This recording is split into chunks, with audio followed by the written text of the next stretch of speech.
Okay, so we left off in 1914. Obviously, that's a hub date because of the big event that comes in that year, and that is World War One.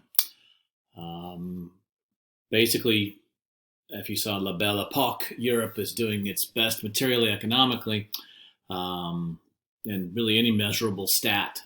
Um, it's at the height of European civilization, and it explodes. And this really starts in the summer of 1914. It's going to start in early June, and then by August, all of Europe's going to be at war. So, how do we go from essentially 100 years of continent wide peace, with a few exceptions, to the entire continent being at war? Well, here's a simple way to look at it, since we don't really have time for nuance here. The causes of World War One. And if you have to write about this in the future or something, just remember this acronym. Okay, it's called MAIN. And the four causes, the four widely accepted and widely taught causes, are militarism, the alliance system or alliances, imperialism, which you should know a good bit about, and nationalism, which we've also studied quite a bit.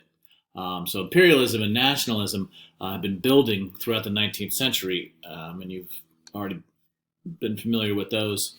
So we're going to add militarism and the alliance system to these underlying currents of nationalism and imperialism, and we're going to get an explosive situation that's going to start a war that nobody wanted and nobody really won, and kills tens of millions of people. So first we'll look at the M in main, militarism. This is a dreadnought. Okay, this is a new class of battleship which the British start building.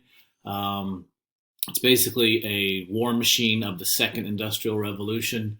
Very large, very powerful, and very desirable to the Kaiser. Remember, the new leader of Germany is Kaiser Wilhelm II, and he grew up spending summers with his cousins in Britain and has always wanted to have a great, big, powerful navy. And so once he becomes the king of Germany, he commissions the building of many more ships to add to the German navy.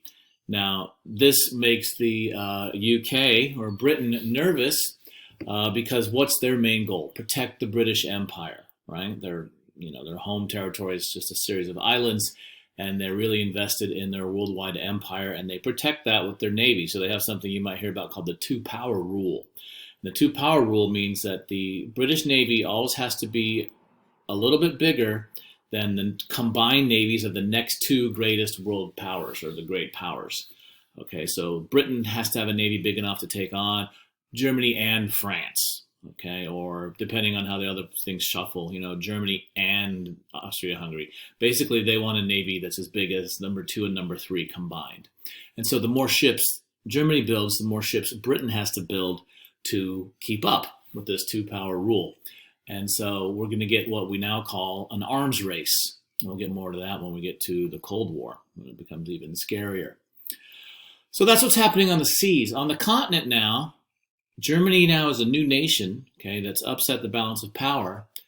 And so we're going to get the continental powers all competing to have the biggest army. Okay, so Germany is going to compete with Russia and France and greatly expand their militaries in a relatively short period of time. So if you look at 1880, so right before the Congress of Berlin, to 1914. Around Congress time, Germany's army of 1.3 million. By 1914, they have 5 million men under arms. To give you some idea, that's a country of about 60 to 70 million with 5 million troops. The United States has 330 million people. We have 1.5 million active duty troops right now, to give you some idea of how big this is. France, just under 1 million in 1880, but what do they see? Their long enemy and neighbor, Germany, building her military. So France, by 1914, has a 4 million man army. And Russia always can be counted upon to lag slightly behind, but they're still growing by geometric, like by a factor of 3 here. They have just under 500,000 troops in 1880, and by 1914 they have 1.2 million, and that's going to greatly increase as the war goes on and their casualties mount. So we have, again, an arms race and a manpower race as each nation is building the biggest military that it can. Now, if you have a very well-armed and somewhat hostile neighborhood you live in, what are you going to look for? You're going to look for people that you can trust, all right? And that's going to lead to the alliance system. You're going to want people who you feel will have your back against some of your more hostile neighbors. And so we get to alliances, and these are the alliances as they stood in 1914, okay? We have, let's see here. The Triple Entente, okay? This is odd. I mean, this is like a diplomatic revolution. We have Russia, France, and Great Britain in an entente, or it's an informal alliance. We'll talk a little bit more about that in a minute. But essentially what had happened is Bismarck always knew that France would want payback for the Franco-Prussian War. And so he worked the whole time that he served Kaiser Wilhelm I to keep France isolated and to keep things good with Germany. And Russia, I'm sorry. And so Bismarck always worked to keep cordial relations with both the Austrians and the Russians and keep the French isolated, at least on the continent. Well, and to keep friendly relations with Germany. The odd thing, with the exception of the French Republic, all these other nations are monarchies of one type or another, and all these monarchs are related to each other. Okay, the King of Britain, the King of Germany, and the Tsar of Russia are all first cousins. And the Habsburgs are, of course, also related to the Hohenzollerns of Germany. So it's basically a family affair as the war gets started. Well, as you know, Wilhelm II takes power, and he fires Bismarck, and he changes German foreign policy. And he alienates the British, largely through his building of large ships, but also through his attitude. He's not a very cordial or friendly guy. And meanwhile, for reasons we'll talk about in a minute, Russia becomes so hostile with Austria-Hungary over territory down here in the Balkans that they drop out of this alliance. The French immediately realize, hey, if we can make an alliance with Russia, then we have Germany hemmed in, and that will greatly aid our strategic security.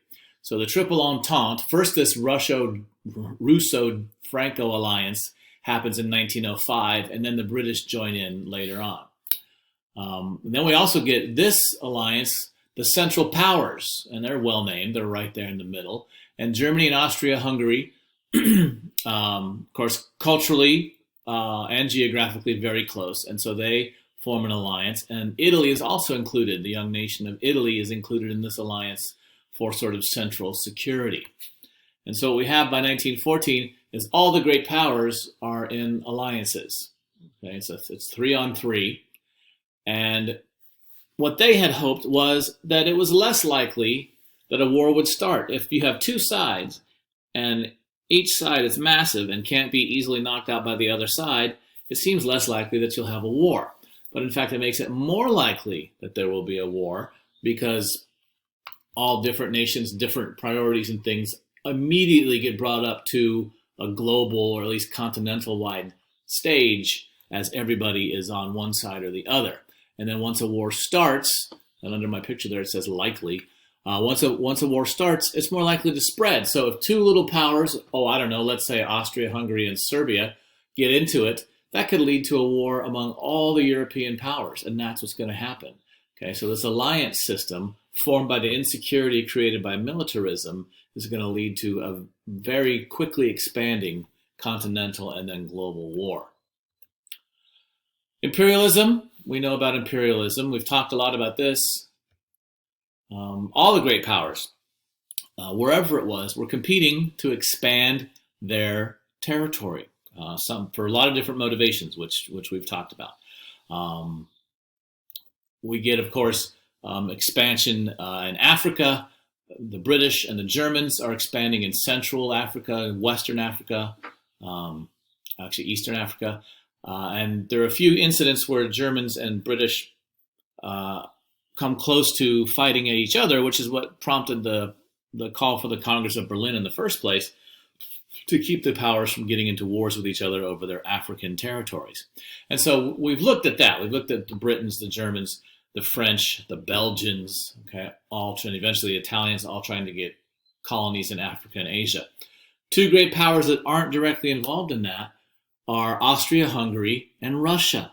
Now, what Austria-Hungary and Russia are doing is watching as the Ottoman Empire slowly falls apart. And little chunks of the Ottoman Empire will come free of Ottoman control, and then you immediately get at least a three-way struggle between the Austrians who want to add it to their territory, the Russians who want to add it to their territory, and the people who live there who oftentimes would like to be either independent or joined to a closer nation such as Serbia. Okay, so the Austrians and the Russians are expanding their empires, but they're doing it right in Europe, okay, not in Africa or Asia. And then lastly, in Maine, we have nationalism, which again is an old story by this point.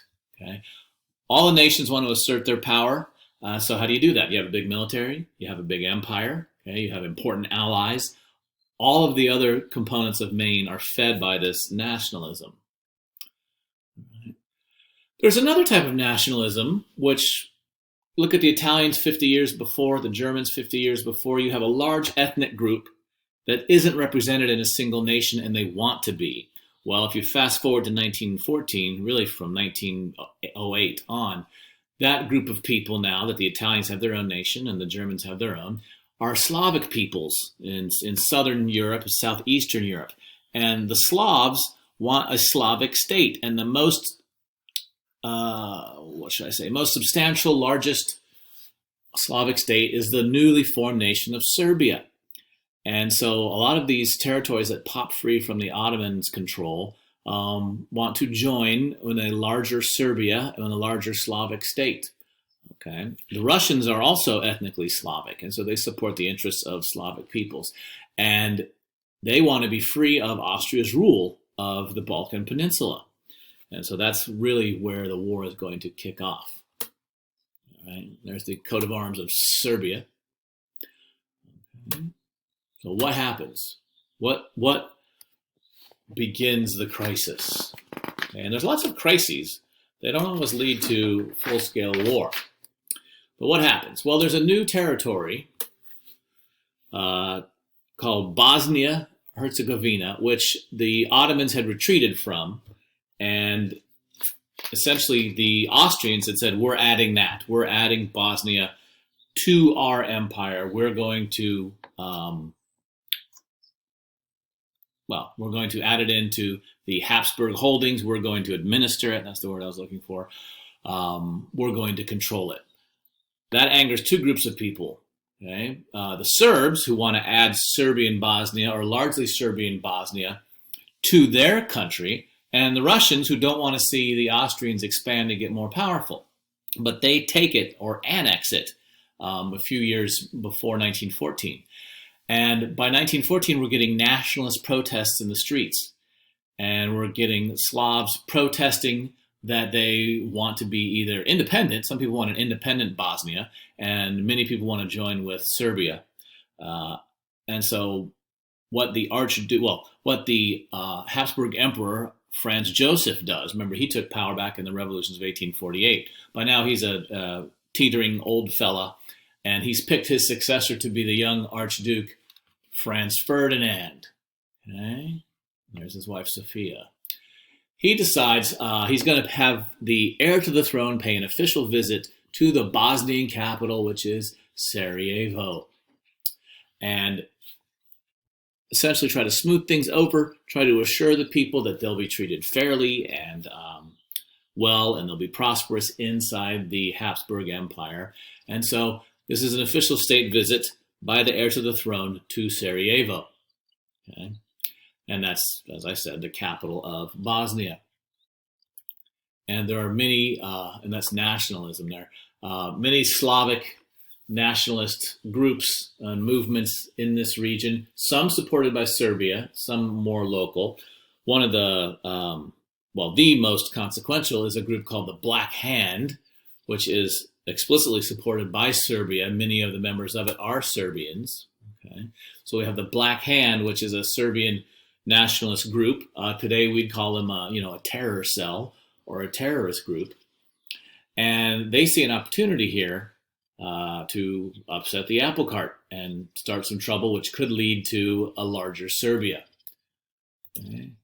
And one of the members is Gavrilo Princip, a small little guy who's very much wants a larger Serbia, feels that's his purpose, is to help Serbia become a great power. And he is one of a group of assassins that attacks and ultimately kills Archduke Franz Ferdinand. There's good stories about this, but I don't want to make this lecture too long. At any rate, what happens is another group of assassins from the Black Hand, they throw a bomb or a grenade into the open touring car of the Archduke and his wife. And the Archduke does what you would normally do if someone threw a bomb into your car. The natural thing is throw it out again. And that's what the Duke did, although he threw the bomb out into a crowd of well-wishers who were there to support the Austrians, and it exploded, killing a few and hurting many others. And that changes the whole schedule of the day. The parade route is changed. Several other assassins then are no longer in position to try and take out the Archduke. But by the afternoon, the Archduke and his wife have decided they'll go to the hospital to visit the people that they'd thrown the bomb on in the morning. This takes them right past Gavrilo Princip, and he is waiting in the crowd, and he steps up and shoots the Archduke and his wife in the afternoon, fatally. And the Austrians quickly blame Serbia for supporting this terrorist act inside of Bosnia.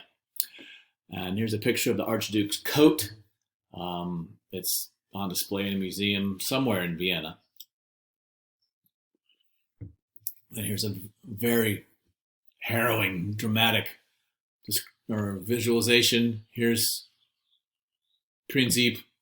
He shot the Archduke. He's going to shoot Sofia with a small caliber pistol and just a couple of shots. It's really unlikely that a lot of these things happen.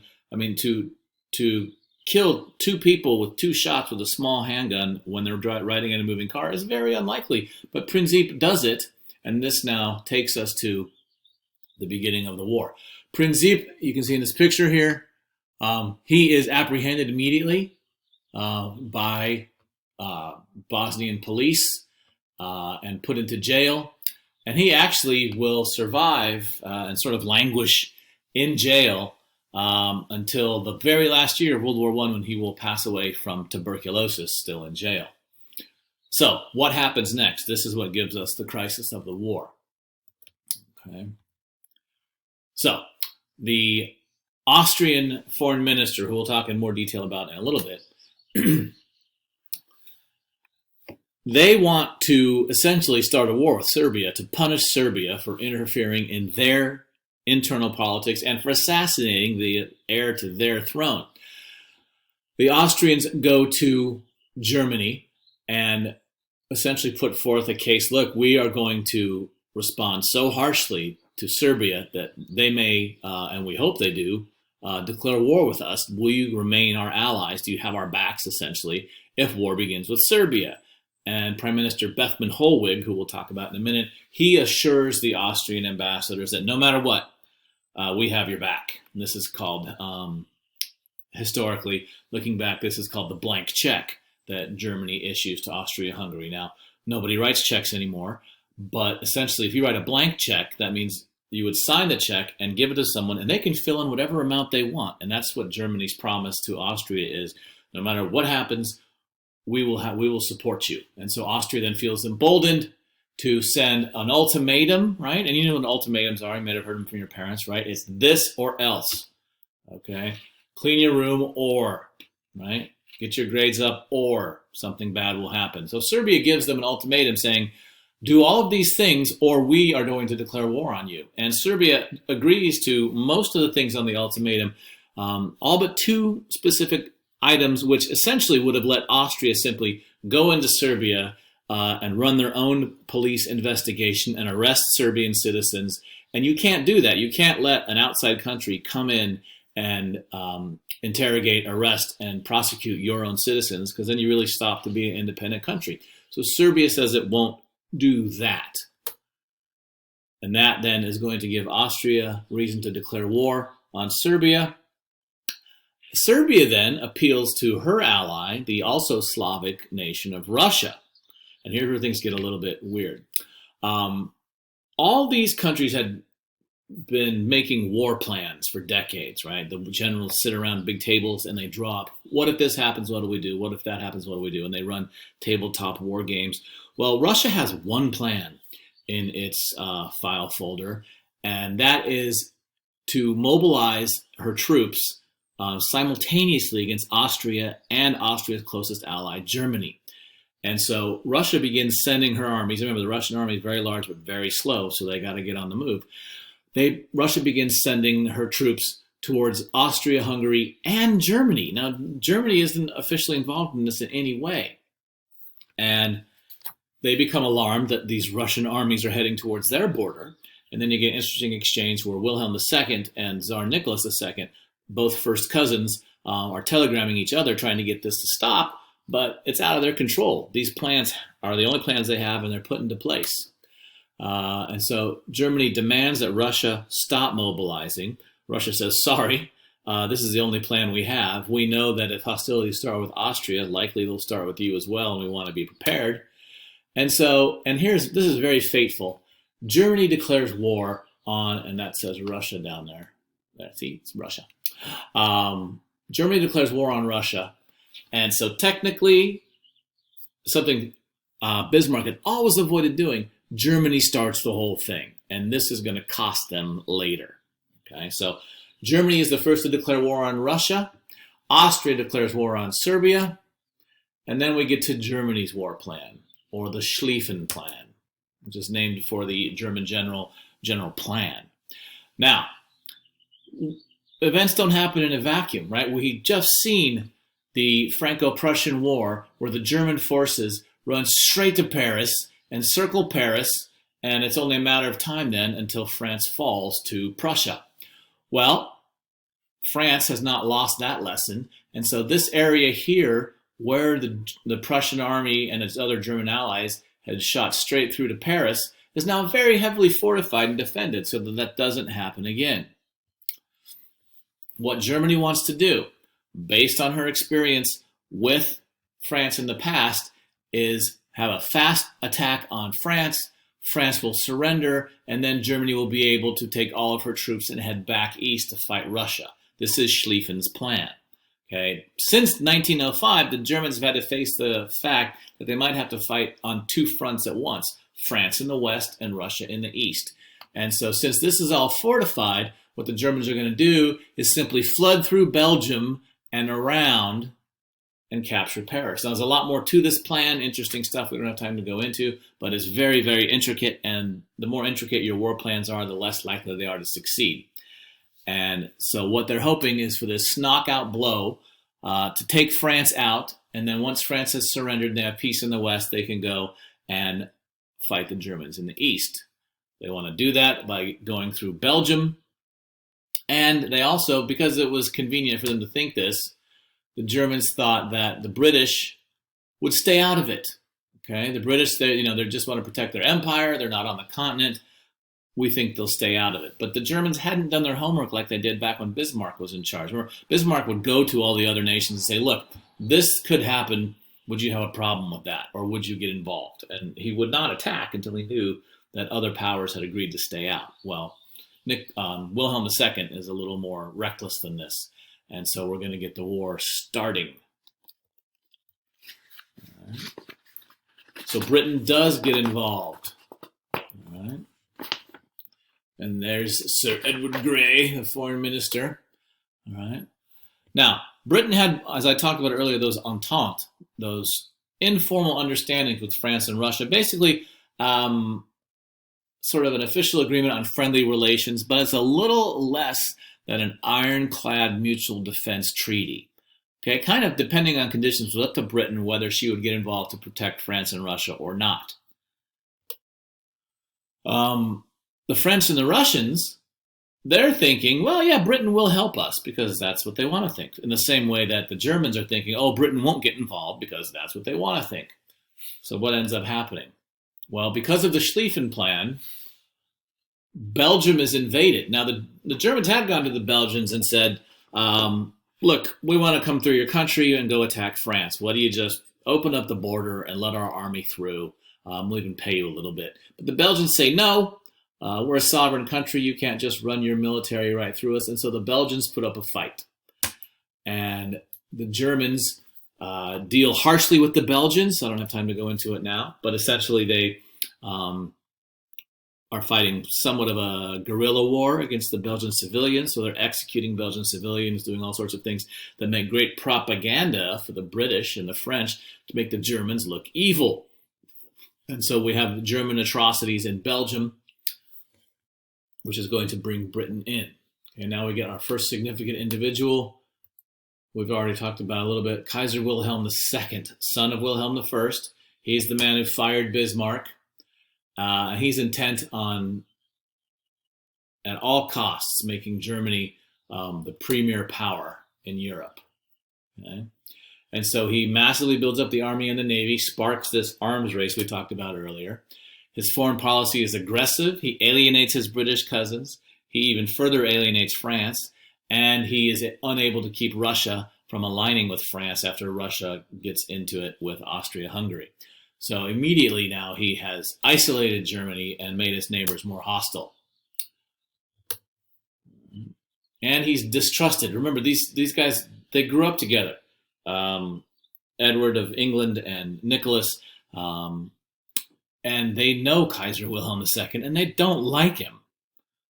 He's a very headstrong, arrogant guy, and they don't have good feelings towards him. And so those previous alliances and good feelings will fall apart under Wilhelm's leadership.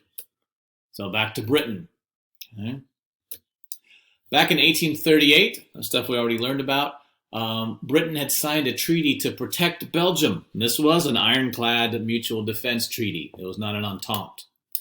And they also strategically, Britain was afraid, if you looked at a map, if we were in class, I could show you the map, was afraid of Germany getting ports close to British ports, which they could if they conquered Belgium. Their only port that they have on that side is Wilhelmshaven, way up in the North Sea. If they get Belgium, they will have ports much closer to British interests. And so Britain doesn't want that to happen. They also, and this will sound familiar when we get to World War II, Britain doesn't feel it's in their interest for the Schlieffen Plan to work and for France to surrender to Germany and Germany become this massive dominating power in Europe. Okay? Because then what could happen? I mean, it's within a century that Britain has been by herself against Napoleon. They don't want another unified continent that's hostile to them. And so they issue another ultimatum, which tells the Germans they must withdraw from Germany. I'm sorry, that would be rather harsh to make the Germans leave Germany. No, they tell the Germans they must leave Belgium, and if they don't, the Brits will declare war on the Germans. And by August 14th now, we have the British in the war. And so we have Germany has declared war on Russia and France. Russia has declared war on Austria and Germany. France has declared war on Germany and Austria. Austria has declared war on Serbia and Russia. And now Britain has come in and declared war on Germany. So this alliance system has led in one summer, okay, from the time we usually get out of school in June until the time school usually starts in August, we've gone from nothing to a full-blown continental war like we haven't seen since the times of Napoleon. A couple of other figures of interest. And this is Count Berchtold, the Austrian Prime Minister. He's going to be the one going back and forth securing, one, to provoke war with Serbia, and then to secure the German alliance. So Count Berchtold is the one intent on punishing Serbia for what they have done. And again, that's all the Austrians wanted. They wanted to have a quick war to smack the Serbians so that other neighbors in the Balkans wouldn't try to support revolutions inside the Habsburg Empire, because that's nothing new. Go back to 1848, go back to the Congress of Vienna. Essentially, the Habsburg Empire is always afraid of internal division with its ethnic minorities, so they wanted to make an example out of Serbia to dissuade people from doing that in the future. And then lastly, we have Bethmann Hollweg. Okay. and he is the German Prime Minister. And it's to him that Berchtold goes to get the promise of support while Kaiser was out cruising on his yacht. And so it's Holweg and Berchtold that essentially established the blank check, which is going to suck all of Europe into this devastating war, which begins in August of 1914. And we'll pick it up there tomorrow with the war itself.